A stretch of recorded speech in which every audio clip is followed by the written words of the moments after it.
श्री शिवाय नमस्तुभ्यम दोस्तों, हर हर महादेव। एक बार पुनः स्वागत है आपका आपके अपने चैनल शिव महापुराण में। कार्तिक का महीना सबसे ज़्यादा पवित्र महीना, 12 महीने में सबसे ज़्यादा पवित्र महीना कार्तिक मास को माना गया है। स्कंद पुराण में तो इसका बहुत ही अच्छा वर्णन दिया गया है।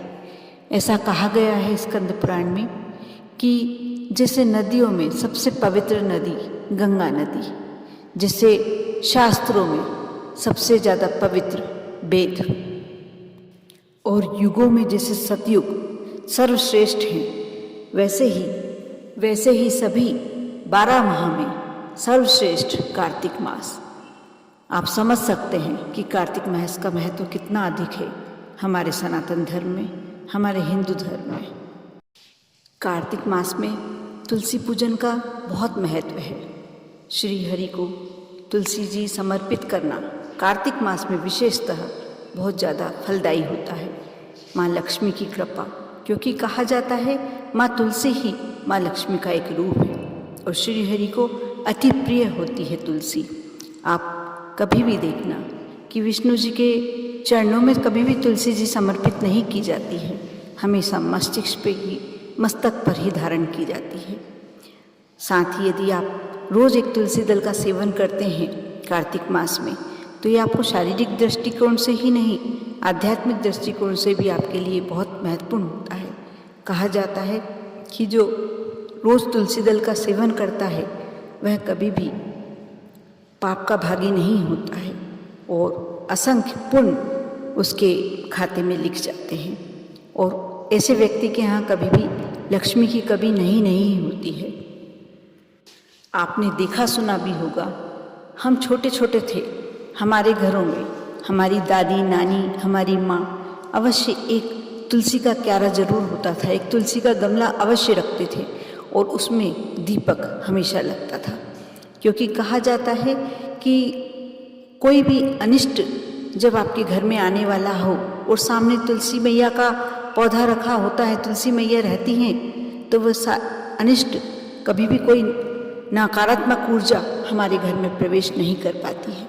इतना महत्व होता है तुलसी माँ का। साथ ही तुलसी जी को जल समर्पित करने की आदत हर बहू, हर बेटी में शुरू से डाली जाती थी। थोड़ा समय परिवर्तन हो गया है, अब बच्चे पढ़ाई में इतने व्यस्त हो गए हैं कि ये नहीं कर पाते हैं, लेकिन आज भी वह परंपरा हमको कायम रखनी होगी, वह परंपरा चलती रहने देनी होगी।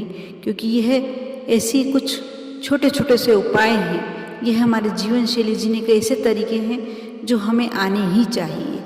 चाहे हम शिक्षा से कितने भी आगे बढ़ जाएं, चाहे हम धन से कितने भी आगे बढ़ जाएं, कितने भी धनवान क्यों ना हो, लेकिन यदि हम ये छोटे छोटे से उपाय पूजन पाठ के या तुलसी जी में जल चढ़ाना यह सब करते हैं तो हमारे लिए बहुत ही उत्तम फलदायी होता है।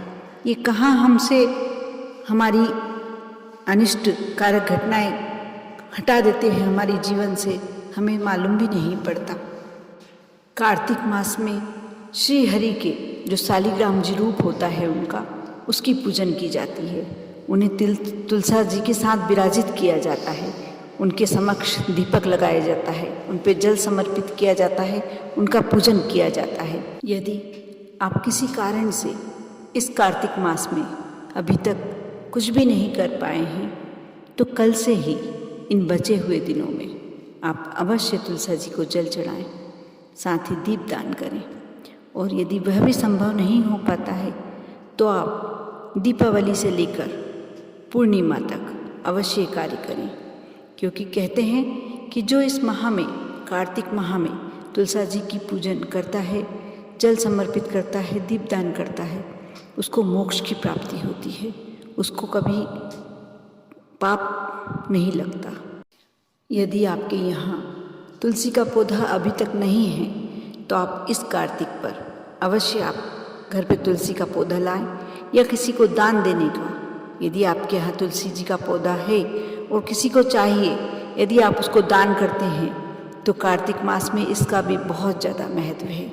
आप यदि घर लाते हैं तो हमेशा ये ध्यान रखना कि गुरुवार को अवश्य गुरुवार को ही लाएं और गुरुवार के दिन आप कच्चा दूध तुलसा जी की जड़ों में चढ़ाते हैं और उसके बाद जल समर्पित करके दीपदान करते हैं तो माँ लक्ष्मी हमेशा के लिए आपके यहाँ निवास करती है।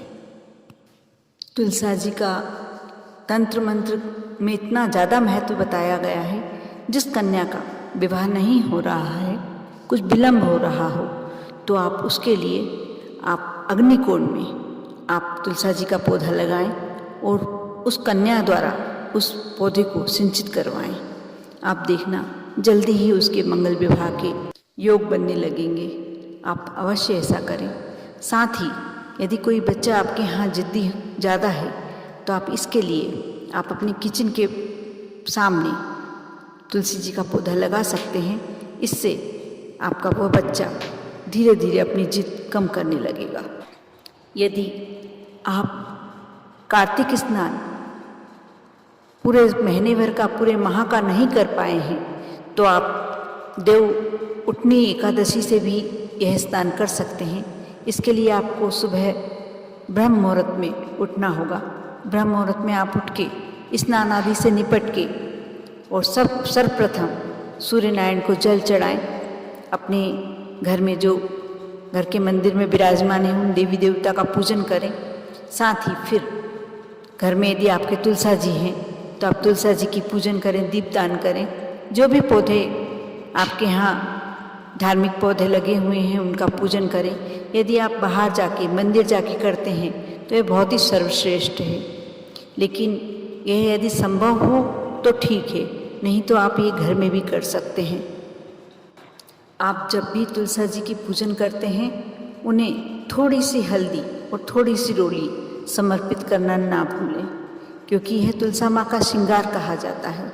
और कहते हैं कि जो देव उठनी एकादशी होती है उस दिन से शादी विवाह का मुहूर्त शुरू हो जाते हैं और उसी दिन शालिग्राम जी और तुलसा विवाह हुआ था। इसलिए उनके श्रृंगार सामग्री आप यदि समर्पित कर सकते हैं तो चुनरी, चूड़ी, जो भी समर्पित सुहाग का सामान समर्पित कर सकते हैं तुलसा माँ को अवश्य करें। यदि नहीं कर सकते हैं तो आपको रोज़ उन्हें हल्दी और सिंदूर तो ज़रूर अर्पित करना चाहिए। आप करके देखें, आप देखना आपके घर कैसे लक्ष्मी माँ की कृपा होने लगती है। साथ ही आपके घर से अनिष्ट नकारात्मक ऊर्जा कैसे दूर हो जाती है। आप इस कार्तिक मास पर अवश्य ये कार्य करें और अपने ऊपर श्री हरि विष्णु और माँ लक्ष्मी की पूरी कृपा पाने की कोशिश करें। ओम नमः शिवाय।